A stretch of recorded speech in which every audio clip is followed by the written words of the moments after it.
And now the next step is to use the correspondences in order to estimate the transformation. And this is so trivial that I implemented that already for you. And it's called SLAM5B Estimate Wall Transform. As you see down here in main, here's the loop over all positions. And this is exactly the same as before. And here's the difference. So after getting the corresponding point lists, we estimate the transformation using estimate transform. And if that succeeds, then we correct the pose. So this estimate transform is exactly the same function that you have implemented before, and the correct pose is also the function which you implemented before. So apart from correcting the pose, we also use the estimate transformation to map the points from the scanner to their corrected positions. And if you try to run this, make sure that you import the right files here. So from your previous solutions, you should have the function estimate transform, apply transform, and correct pose, which should be in the solution of SLAM4D, and also the get subsampled points and get corresponding points on wall, which are just in the previous file. So whatever names you gave to those files, you should put them here, so that Python is able to find the imports. Now if you run this, it will produce the estimate wall transform.txt file. Now let's open that, and as you can see here, the shape of our trajectory looks almost correct. Now all the points that you see here are the scanner's points after the transformation is applied. So we can immediately see that those points didn't move all the way down here as we expected. But still, the matching of the walls keeps the robot on track.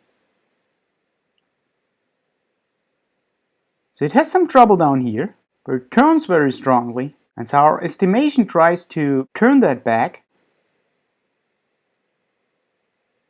And there's some error here. And for example here, we see that our transform points do not really match the walls. So what happened?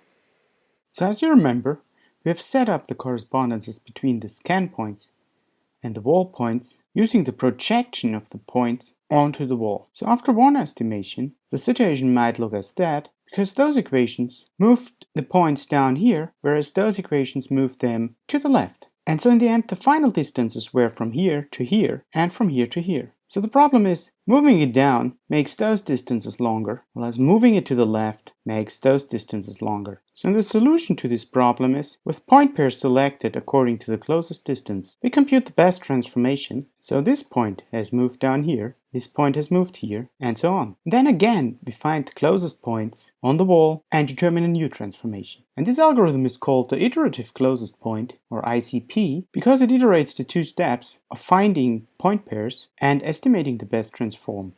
And this is the final program I want you to implement.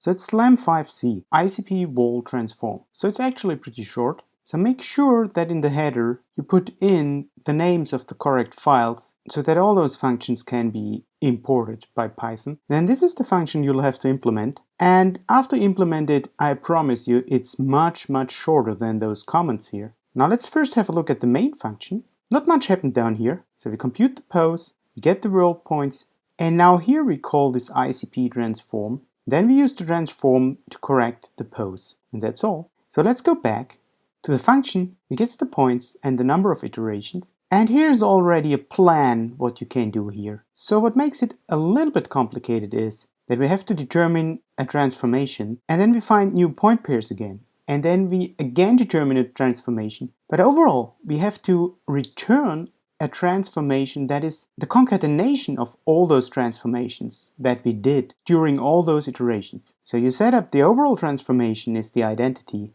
and then you loop for a maximum number of iterations. You transform the original world points given the current transformation, then you assign the point pairs, determine the transformation, and you concatenate the found transformation with the previous or the overall transformation that has been found so far. And then in the end, you return the overall transformation. So this is the last assignment, and please program this function now.